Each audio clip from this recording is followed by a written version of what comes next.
Hello guys, welcome back sa Rampax Vlog. So sa video na ito guys, ituturo ko paano mag-blur ng mukha gamit ang CapCut gaya nito. So yan ang sagutin natin sa mga nagtanong kung paano natin i-blur yan gamit ang CapCut application. So hindi natin katagalin pa, tara let's go! So ngayon, ito naman ang sample sa mga gusto ninyong sa galangitnaan ng video kayo mag-blur. So maghanap tayo ng i-blur ang mukha dito. So example itong bata, itong bata. So dito banda tayo mag-split. So click lang itong split. Yan. Tapos dandahan ninyo, hanapin nyo, mag-split din tayo dito hanggang hindi na yung makita yung mukha ng bata. So kunyari dyan tayo mag-split. Yan. Click lang split. Then tap nyo lang to. Tapos hanapin yung copy. Copy. Then click overlay. Hanapin yung overlay. Ito. Then drag nyo lang to. Ipantay ninyo doon sa first clip. Ayan. Then back.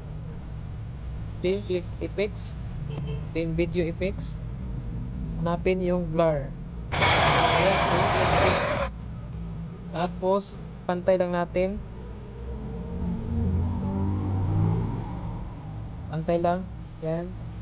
Ayan. Tapos click object. Then select ang overlay. So ayan, tapos check. Then back tayo. Back lang, tapos click overlay. Then click itap yung second clip. Tapos hanapin yung mask. Ito.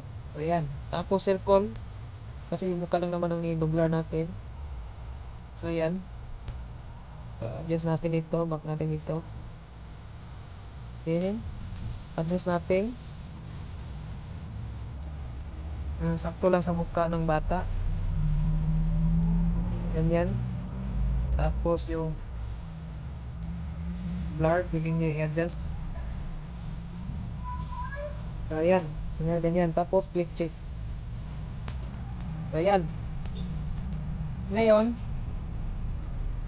maglagay na tayo ng keyframe. Pindutin nyo lang to.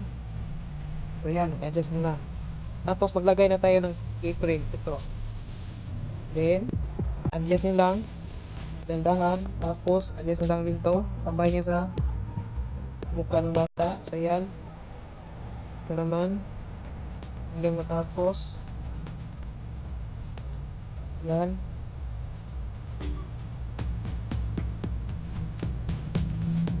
Yan.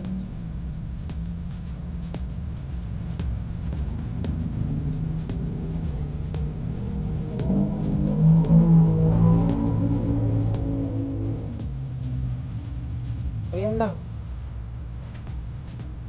Oh. So yan lang kung paano mag-blur. So i-play natin. Back tayo. So i-play natin. Ayan.